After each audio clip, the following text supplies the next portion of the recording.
வருடப்பிறப்பு எப்படி தோன்றியது என்று இந்த பதிவில் பார்ப்போம். வருடப்பிறப்பு என்பது கால சுழற்சியின் முதல் நாளை தான் வருடப்பிறப்பு என்று கொண்டாடுகிறோம். கால சுழற்சி என்பது சூரியனை மையமாக கொண்டு கணக்கிடப்பட்டுள்ளது. கால சுழற்சி என்பது மாறிக்கொண்டே இருக்கும். உதாரணத்திற்கு வெயில் காலம், மழைக்காலம், குளிர்காலம் என பிரிக்கலாம். இதில் வெயில் காலத்தில் தான் வெயில் உச்சிக்கு வந்து பிரகாசிக்கும். அந்த உச்சிக்கு வரும் நாளை கணக்கிட்டு ஒரு வருட காலம் முடிந்து மீண்டும் உச்சிக்கு வந்து அதே இடத்துல சூரியன் நிற்கும் நாள், அதாவது ஒரு சுழற்சி முடிந்து மறுபடியும் அதே உச்சியில் வந்து நிற்கும் நாள் தான் வருடப்பிறப்பு என்று கணக்கிடப்பட்டு கொண்டாடப்படுகிறது. இந்த வருடப்பிறப்பு கணக்கு முறை என்பது சூரியனை மையமாக வைத்து கணக்கிடப்படும் முறைதான் மிக சரியானதாக இருக்கும்.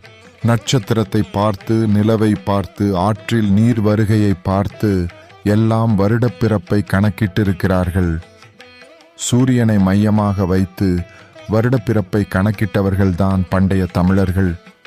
உதாரணத்திற்கு, தமிழர்கள் வருடப்பிறப்பை சித்திரை மாதம் முதல் நாள் அன்றுதான் கொண்டாடுகிறார்கள். அதேபோல்தான் மற்ற மாநிலங்களிலும், உதாரணத்திற்கு கேரளா, கர்நாடகா, ஆந்திரா மற்றும் சில மாநிலங்கள் என பெரும்பாலான மாநிலங்களில் இந்த சித்திரை மாதத்தில்தான் கொண்டாடுகிறார்கள். தேதி மட்டும் முன்னும் பின்னும் இருக்கிறது. ஆனால் வெயில் கால துவக்கத்தில்தான் வருடப்பிறப்பு கொண்டாடப்படுகிறது. ஆங்கில வருடப்பிறப்பும் ஆரம்பத்தில் இந்த வெயில் கால துவக்கத்தில்தான் கொண்டாடப்பட்டது. பின்புதான் அவர்களை முட்டாள் என்று சொல்லி ஆங்கில வருட பிறப்பை முட்டாள்கள் தினம் என்று மாற்றியிருக்கிறார்கள். உலகம் முழுவதும் கால வருட சுழற்சி முழுமையாக சுழன்று அதே புள்ளியில் மீண்டும் துவங்கும் நாள்தான் வருட பிறப்பு. ஏதோ ஒரு நாளை தேர்ந்தெடுத்து கொண்டாடப்படுவதல்ல வருடப்பிறப்பு. சூரிய சுழற்சியின் உச்சியின் மையத்தில் துவங்குவதுதான் வருடப்பிறப்பு.